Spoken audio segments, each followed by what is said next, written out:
Hello there. How are we all doing? I trust we're all keeping well.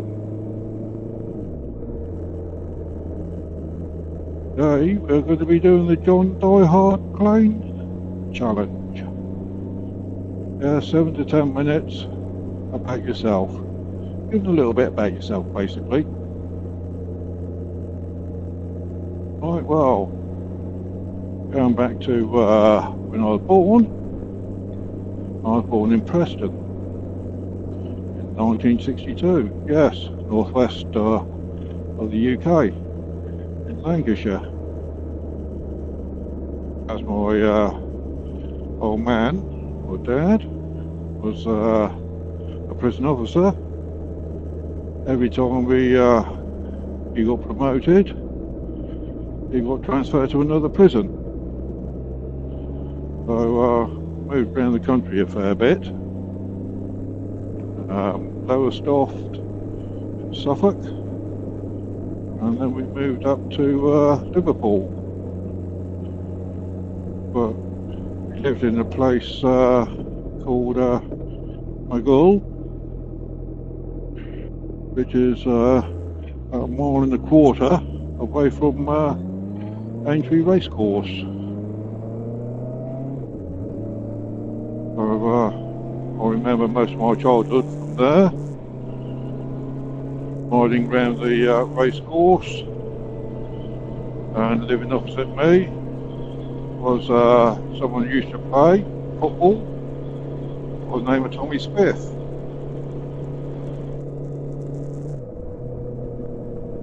About 1974, another promotion, we moved down to the island.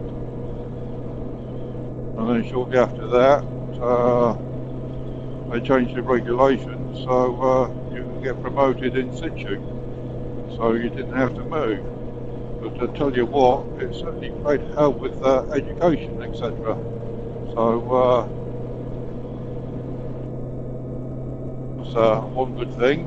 I've been living on the island ever since. Went to a school trip to Earthorn Manor.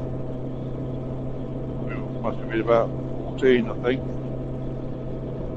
These activity places: canoeing, swimming, orienteering, and archery. Of course, the week I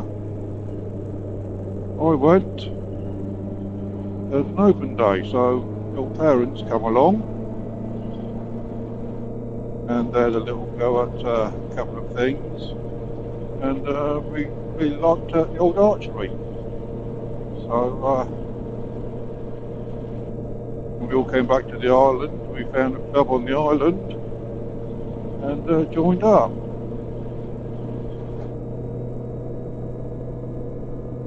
And most of us were quite a reasonable shot, so to speak.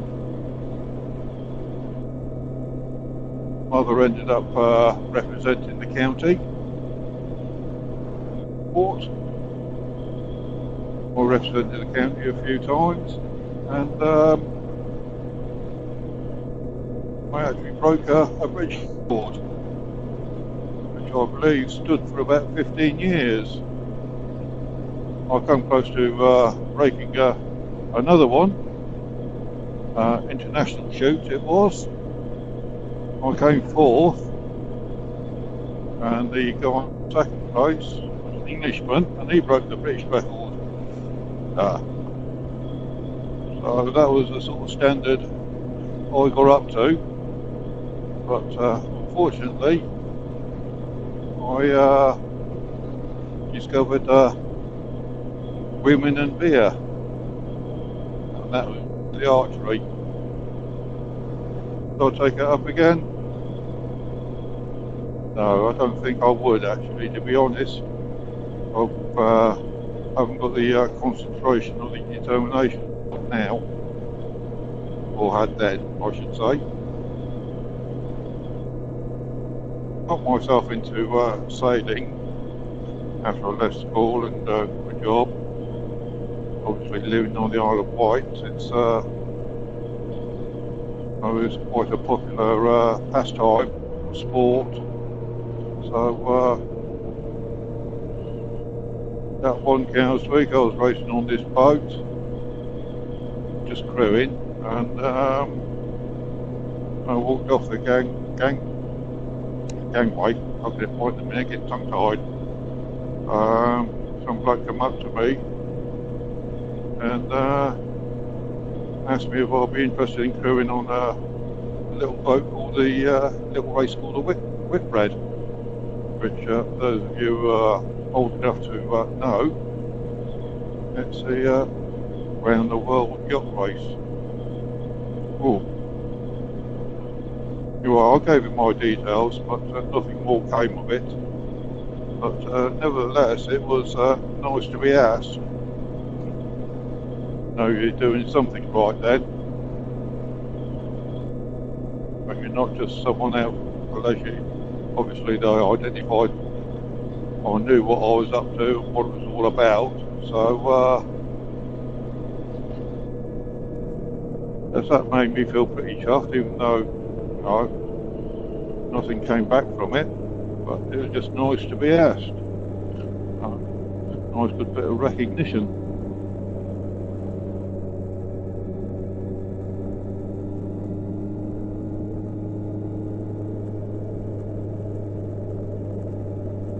I went into fishing, sat on various committees,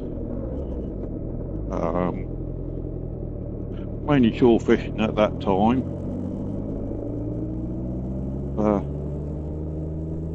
I won a few competitions, etc. Nothing too special. Club records, but that was it really. Boat fishing, I took that up a bit later on, gave up the shore fishing because you're only catching tiddlers most of the time, so if I caught something decent, I wanted to be able to take it home and eat it. No, not sea fishing. So took up deep sea fishing in a boat, and again won a few competitions. I broke a 50-year-old record, a record that stood for about 50 years, so quite happy with that.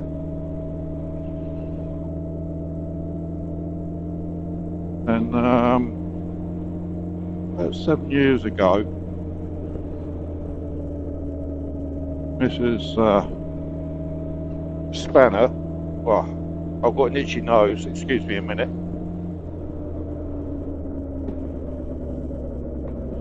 That's better. I've something tickling my nose. Not good.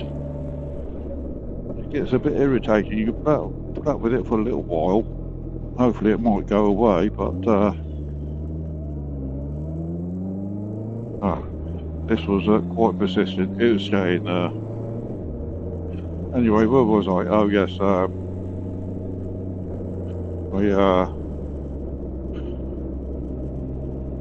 Spain in 92.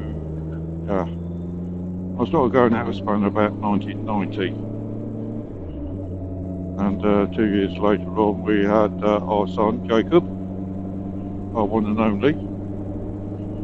So it was enough of a handful, but this is about 7 years ago, I think. Her boss decided to take up motorcycling, so she did a CVT, a little YBR 125, and yeah, she was on the road. Used to go to work on this thing as well. Mind you, her boss had her along just to make sure she was all right. She wasn't that brave. But yeah, of course your CVT only lasts 2 years, doesn't it? So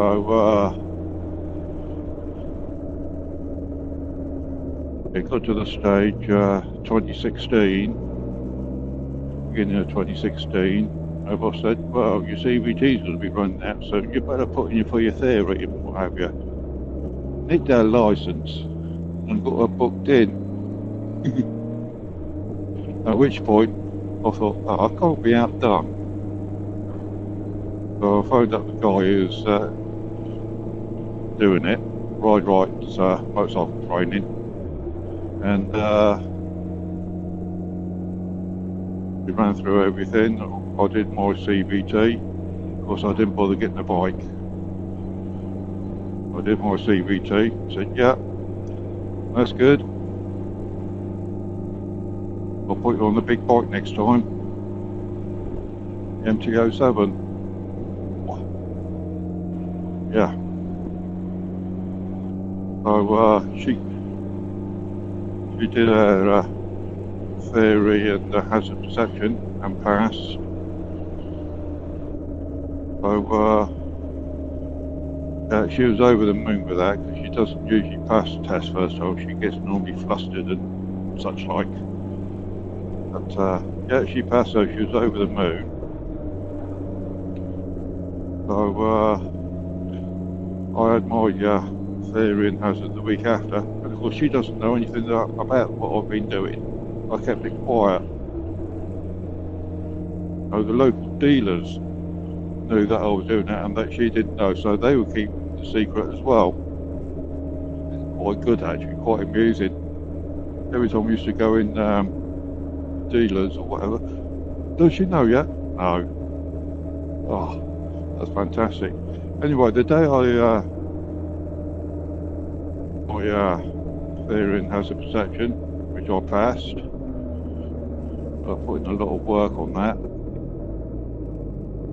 When she came home from work, she said, yeah, I phoned John up, who's the trainer. Said, yeah, I've got to pop round and see him tonight to so we can sort things out. And of course, John knew that I was doing it without her knowledge. She quite amusing actually, to be honest. Just, you know, oh, go on, you come with me. He's a nice man. He's a very nice man. Just like that old AA advert. He's a very nice man. You'll like him. He's a very, very, very nice man. Anyway, I must have had a bit of a grin or something. Also, she twigged. You've seen him, haven't you? How long have you been seeing him?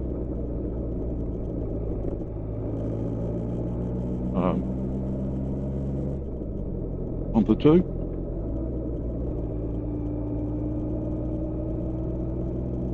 So, yeah, we went off together. Anyway, we recorded his house. He came to the door. He wasn't quite sure what to say, because there's two of us there, and as far as he was away, she didn't know I was doing it. I said, yeah, it's all right, she found out. Well, that's all right. Normal service is resumed. Yeah. Anyway, cut a long story short, I passed my test on the 18th of April. And she passed her test about a month and a half, 6 weeks afterwards. And she got her bike, I got my bike. And yeah, that's about it. About 2 years later on, I started vlogging.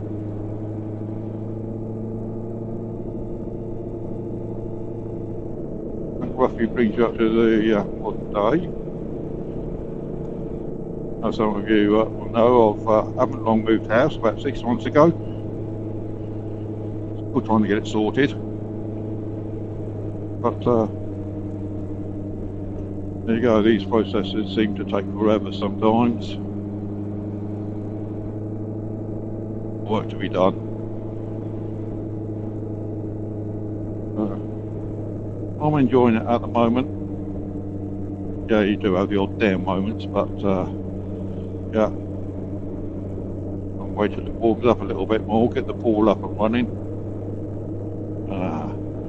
And set in the pool. That'd be nice. Really like that. Anyway, that's a brief rundown about me. So, thanks guys for watching. And I'll see you next time round. And stay safe, obviously. Laters.